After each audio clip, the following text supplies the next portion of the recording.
Welcome, curious minds, to another deep dive. Forget what you thought you knew about solar and wind working together.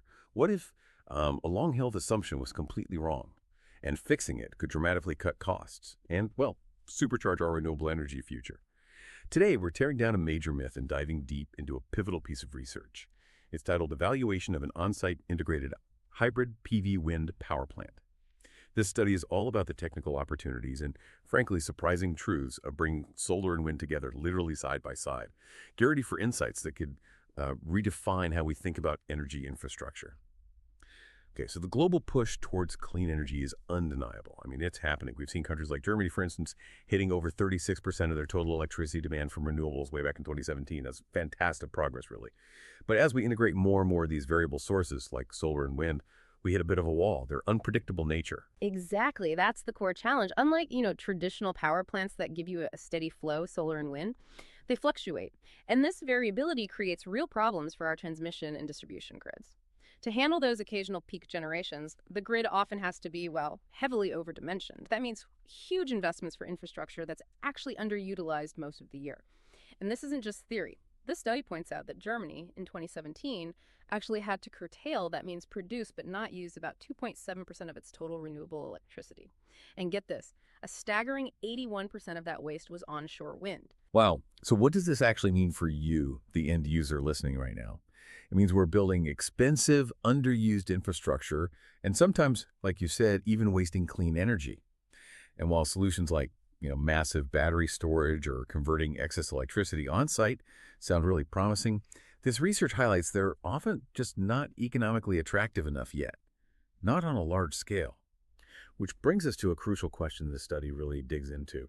What if we could tackle this variability right at the source, right where the power is generated? This is exactly where the core idea explored in evaluation of an on-site integrated hybrid PV wind power plant comes into play.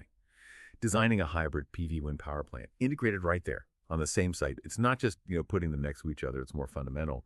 It's about connecting them through a single point to the grid, sharing that connection. Exactly. And what's truly fascinating here, I think, is the concept of complementarity. Solar and wind resources, they naturally generate power at different times. It makes sense, right? Wind often peaks when the sun isn't shining, maybe at night or during stormy weather, and vice versa.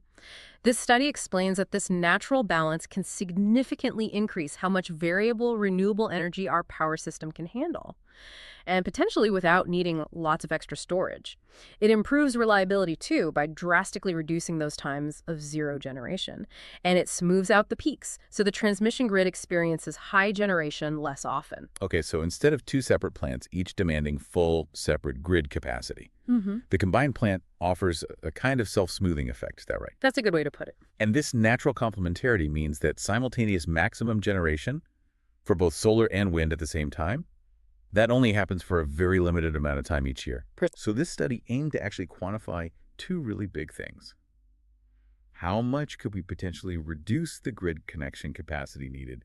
And what's the real impact of shading?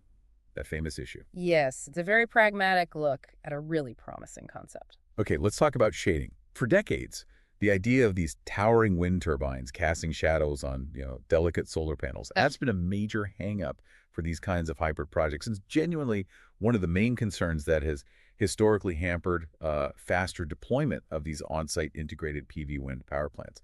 So what did the researchers in this study actually discover when they really dug into that perceived problem? Well, they went to great lengths to quantify this very issue, really detailed work. They used sophisticated PV simulation software, PVSYST. They modeled various layouts with detailed 3D environments and calculated shading losses right down at the string level. That's, how power is collected from connected rows of solar panels. And it's important to note they explicitly used a worst-case setup. Basically, if any part of a string was shaded, they considered the whole string shaded for that calculation, which is harsh. Okay, so very conservative. Very. And here's another key detail.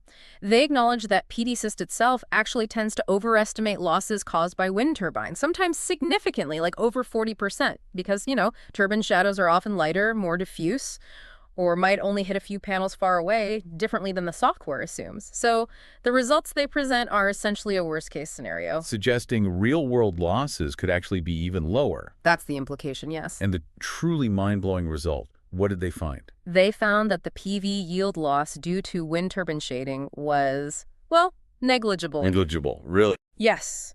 Even at its absolute worst, for the smallest layout they modeled, with turbines completely surrounding it, it was Right. only 2.3% loss. Okay. But here's the kicker. The PV array's own self-shading, just from its module rows blocking each other slightly, that was considerably higher, at 3.1% in their model. Wow. So the panels shaded themselves more than the turbines did. In that specific worst-case setup, yes. And for larger plant layouts with more spacing between things, the additional shading from the wind turbines dropped to just 0.7%. It genuinely appends a common assumption, doesn't it? It really does. And the study also notes an interesting dynamic.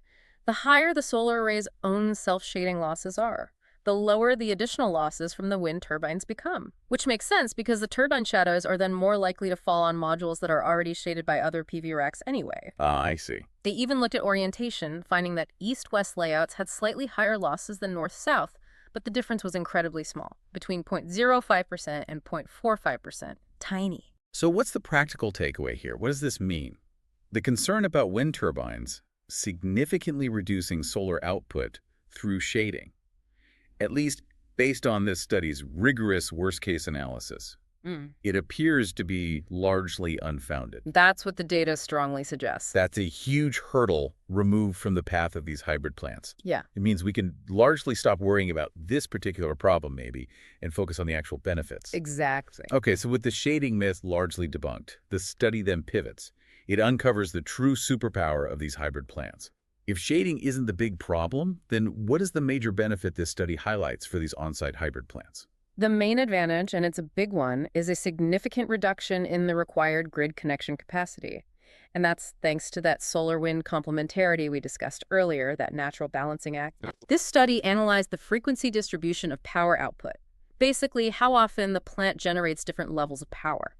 For independent PV or wind plants, high generation occurs much more often. They peak hard, demanding significant grid capacity. But for a combined hybrid plant, it generates a big portion of its yearly yield at below 50% utilization. And less than 3% of the time is it generating above 70% of its combined peak capacity. This is precisely because both technologies rarely reach high generation simultaneously throughout the year. They balance each other out. And this leads to a truly staggering finding on curtailment losses that wasted energy we talked about. Yes, this is quite remarkable. For a hybrid system, let's say composed of 50% PV and 50% wind capacity, if you limit the connecting power line capacity to just 70% of its nominal capacity, its maximum design power throughput, the curtailment is a mere 0.07% of the total yield. Almost nothing. Now, compare that to independent plants. An Yep. equally sized pure wind plant would suffer about 6.2% curtailment with that same 70% limit, and a pure PV plant about 3.6%. Huge difference. Think about that, going from potentially losing over 6% of your wind energy down to barely 0.07% just by combining it smartly with solar on-site. It's like finding money you didn't even know you were dropping. It does raise an important question, though, about data accuracy, and the study addressed it. They evaluated the influence of time resolution, how often you measure the power output. They noted that lower resolution, like using hourly average data, can underestimate these curtailment losses because it smooths out the sharp power peaks. Ah, okay. They found that using 1-minute data could show significantly higher losses compared to 1-hour data. Makes sense. However, even accounting for this potential underestimation, they still expect the hybrid plant's curtailment loss to remain below 0.2% of the annual yield. Still incredibly low. So the core benefit holds strong. Exactly. The qualitative advantage of hybrid plants remains incredibly strong, even with finer data. So what this boils down to is, it's a monumental win for efficiency. You can either reduce the size and therefore the cost of your grid connection by up to 30%, or you could install considerably more generation capacity, wind and solar combined, for the same connection size. Right. More bang for your buck, essentially. All with minimal energy loss. Yeah. Imagine the implications for new projects, or even just upgrading existing sites. It fundamentally changes the economics here. That's genuinely impressive for the bottom line. So beyond those grid savings and the technical elegance, were there other practical advantages the research uncovered from this integrated approach? Absolutely. This study highlights several. Firstly, combining both technologies into one plant significantly optimizes the usage of those costly grid connection facilities. Grid connection costs, they can be huge, as much as 10–20% of a plant's overall costs, especially for sites that are far out remote. Right. So sharing these costs or distributing them over a higher total generation capacity from the hybrid system, that can drastically lower the specific grid costs per unit of energy. And this is particularly advantageous when you're thinking about adding solar PV to an existing wind plant. You can often reuse the existing infrastructure, the connection, the substation, and avoid costly, time-consuming new grid expansions. Which can be a nightmare to get approved sometimes. Exactly. Imagine trying to get a new power line approved in a sensitive area. These savings are huge, not just in money, but in time and hassle. That's a massive saving. Okay, what else did they find? Well, beyond just the grid costs, there are shared costs of things like project development, permitting, planning, and other site infrastructure like maintenance roads, security, control systems. You share those too. Makes sense. The paper cites an Australian study that actually estimated cost reductions in the range of 3–13% for capital expenditures, Yeah. the upfront costs, and 3–16% for annual operational expenditures, the running cost for these on-site integrated hybrid plants. Not insignificant savings. Not at all. Plus, there's a significant increase in land usage efficiency. Combining wind and solar on the same footprint yields far more energy per hectare, per acre, than, say, combining wind farms with something like biomass cultivation. And this becomes incredibly important in areas where land suitable for renewables is scarce or expensive. Densely populated regions, for example. And if we connect this to the bigger picture, this isn't just theory anymore, is it? Or just hypothetical benefits? No. Major wind turbine manufacturers are already supporting this kind of on-site integration. That's right. They see the potential. These types of plants already exist, in places like China. They're being actively promoted in India and Australia.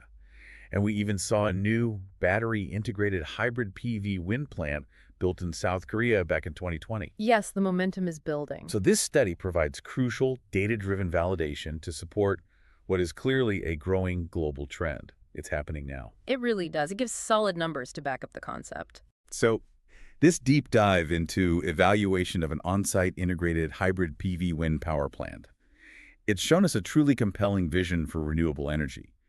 We've learned that the once-feared shading effect of wind turbines on solar panels is, well, surprisingly low. In fact, often less than the PV array's own self-shading, which is kind of amazing. It really is counterintuitive. And more importantly, the natural complementarity of wind and solar offers these dramatic savings on grid connection capacity, reducing curtailment losses to almost negligible levels, even when you look at the worst-case scenarios. Yeah, this approach fundamentally optimizes how we use resources. The wind, the sun, the land, the grid connection itself. It slashes overall project costs, both upfront and ongoing.